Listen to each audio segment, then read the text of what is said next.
Hey everyone, welcome back to FedBiz Exchange. I'm Michelle Brown, your coach and your mentor.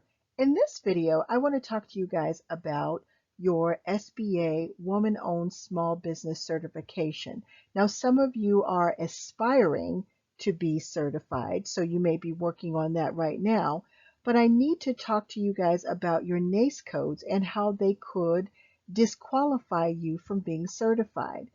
You need to understand how the program works because I will be honest, a lot of contracting officers don't understand. All they're trying to do is work with you, but you have to be educated so that you don't get yourself into trouble and the contracting officer does not get himself or herself into trouble. So let's talk about it.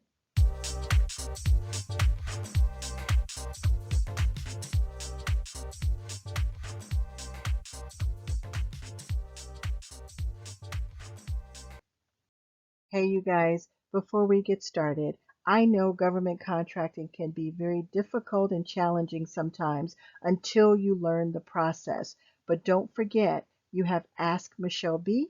Just click on the link below to ask me your questions about anything to do with business and government contracting at any time. I will try and get back to you within 48 hours directly, and then I will share my answers with the rest of our community. One more thing, if you haven't done it already, please don't forget to hit that red button below and subscribe. Now let's get into our video for today. WOSB and your NAICS codes. In summary, you are not legitimately a WOSB unless you have the right codes in your SAM. So this means, let's look at this as an example. I have the highlighted yellow. I'm looking at a woman-owned business that is a marketing company. The person that owns that business, first of all, it has to be a woman, 51% ownership, but one of these codes, she does not have to have them all. One of these codes must be in her SAM.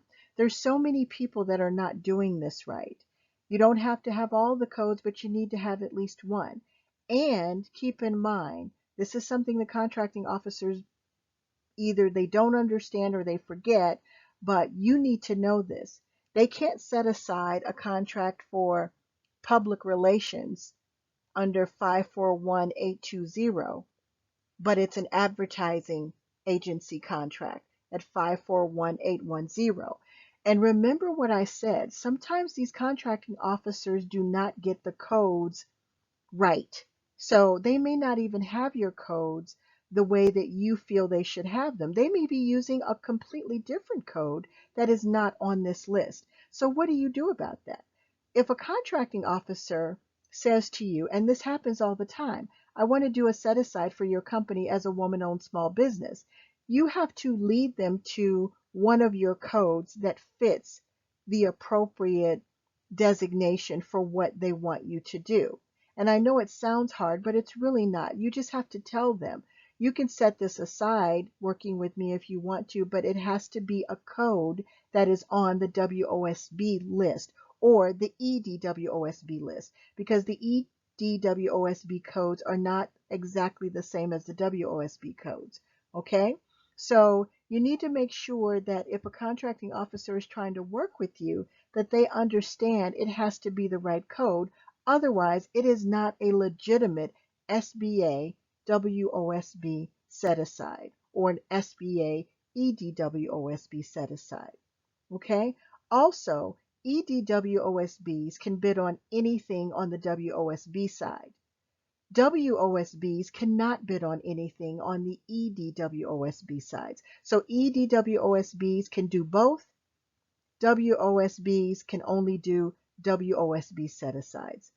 Okay, let me know if you have any questions about this, but SBA is getting very strict about what's going on. I have other updates for you guys that has taken place as of October 2020, but they have not been talking to you guys about it because of COVID. There's a lot going on, but you need to know these things because you could be disqualified if you don't do this correctly. Let me know if you have any questions.